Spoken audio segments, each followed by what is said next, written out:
Hello guys, Steven from Scuba Steve Trains. Today I got a special video for you today. Today I'm going to be reviewing this Lionel Legacy DD35A. The DD35As were built by EMD for the Union Pacific Railroad. They were made from 1965 only, numbered 70 through 85. Originally these were B units, but Union Pacific liked them so much, the B units so much, they wanted some with cabs installed on them. A total of 15 were made, and none survive today. These units were incredibly powerful. They made about 5,000 horsepower from two GP35 prime movers. And each GP35 prime mover made 2,500 horsepower. So if you put 2,500 and 2,500, you get 5,000. The Union Pacific had a policy where they wanted to have instead of using a large fleet of small locomotives, to use a small fleet of more powerful locomotives to achieve the horsepower needed to get freight moving very quickly. To achieve this, they've developed some of the most powerful locomotives of all time, whether it be the Challengers, the 412-2s, the big boys, the turbines, the DD35s, and the DD40Xs. Speaking of the turbines, the Union Pacific originally designed the turbines for high-speed, heavy freight trains. To give you some idea, this is a first-generation Union Pacific turbine. It made about 4,500 horsepower from a single gas turbine. Now, due to the turbines being inefficient at low speed, low RPM, and low RPM and low loads, and rather high, and only at its best at high speed, high loads over long distances, these units were phased out because of the fuel consumption problem and the cost of fuel. So instead, Union Pacific built these, the DD35s. Speaking of which, this is my MTH propane turbine. And to give you some idea of how different this is, the turbine is actually, without the propane tank, it's actually a little shorter than the DD35. It's probably about a solid, I'm going to say about a solid 2 inches shorter coupler to coupler. Now, of course, this has to have the tender as a coupler, but on the rear for a coupler, but nevertheless, it's still shorter. Now, speaking of DD, these were named DD because of the truck configuration. Now, the turbines had a BB plus BB truck configuration, meaning that they had 4 separate sets of two-axle trucks. These have 2 4-axle trucks, and that's their wheel configuration, D, and then 35 meant basically an extension of the GP35. Now it's time to look at some details. Starting off with the front, you have a series of MU hoses, a coupler, which can be fired from the remote. You have nice headlight detailing, lighted number boards. The cab looks awesome. And then you have the UP shield and wings. I'm not sure what this particular emblem is called. And you got some safety chain along with safety rails. Speaking of this locomotive, you got, I think that's a nice builder's plate there. I think it is a builder's plate. I didn't take a look properly. Number 81, along with the set of trucks that I was talking about. Nice roof light there. You got two crew figures in the cab. Now with this locomotive, you also have the fantasy American flag scheme along with Building America. I believe that's also fantasy, but this locomotive is massive. I'll show you just how large this locomotive is in a little bit. But regardless, you have your horn, you got 2 operating smoke units, which is insane. The second hatch of the locomotive can be opened, and you have your smoke controls along with your legacy and Bluetooth controls, which is really cool. And it just goes on like that. Looking at the back of this unit, you have, again, MU hoses here, a remote coupler, safety chain, your rear backup lights, and your and your safety ladder, which is pretty cool. The rear quarter view, you have this little bulge here. I'm not entirely too sure what this is. It's a little different from the other side. If somebody knows, let me know in the comments down below. And here's your sandbox. Now, I believe this is the sandbox because the earlier DD35s had problems where sand was getting into the electrical equipment if the sand was loaded from up top. So Union Pacific decided to have the sandboxes on the sides, which is really cool. If you saw that little bulge on the other side, it's the exact same thing. And here's a side view of my Grand Trunk SD40, just to show you how long this is. To give you even more context of how long this is, this little ore car barely sticks out past the end of the DD35. And yes, the ore car is connected, so it's not going anywhere. And it sticks out only an inch away from, only an inch further out or so from the actual end of the DD35, which is insane. Next, I'm going to power this thing up, and I'm going to run it around the layout with that same EMD SD40 that you saw earlier. So I'm going to show you the 5 horns. I'm not going to do the bells because the bells are just changing in pitch when you change the bell sound, and I don't know how to do it either way. So here we go. This is the dispatcher. Start up and hold. Over. Okay, let's get to work. Out.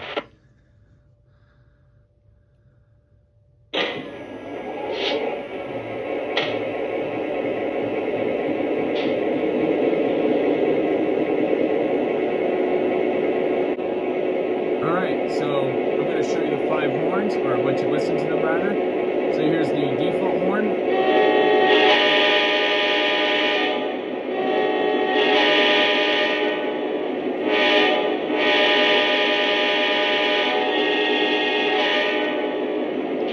Horn number 2.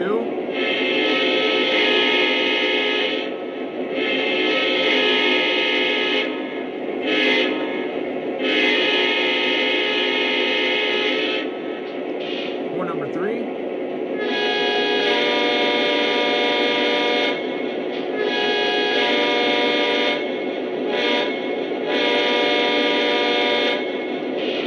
Horn number 4.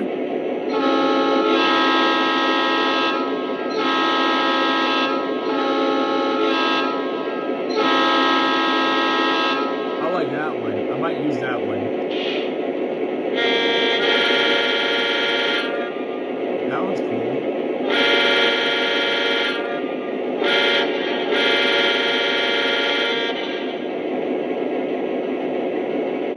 Another thing I forgot to mention, this has 2 speakers. Yes, 2 underneath those fuel tanks. But either way, let's listen to the crew talk.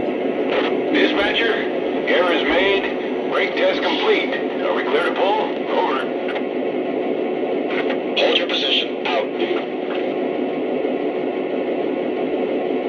She's going to be here for a while. Timetable has us holding here for number 9, and she's running about 20 minutes late. Let me know as soon as 724 gets by. We ought to have a little time to do something. All right, we'll call you right behind 724 then.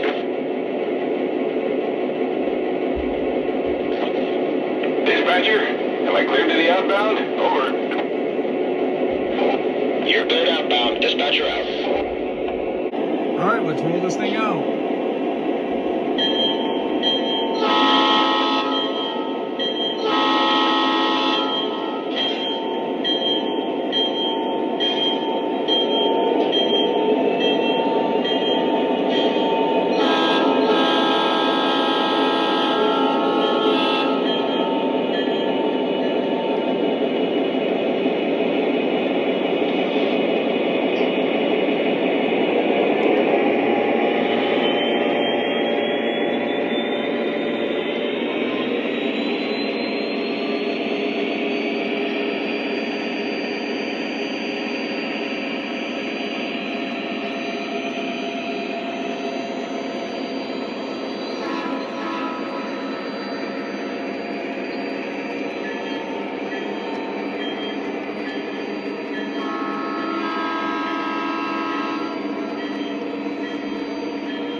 dispatcher. We're signing out and going to bees. Out. Thanks for watching, everybody. I hope you all enjoyed the video. Please like, comment, favorite, share, and subscribe for more videos coming to you very soon. Take care, everybody.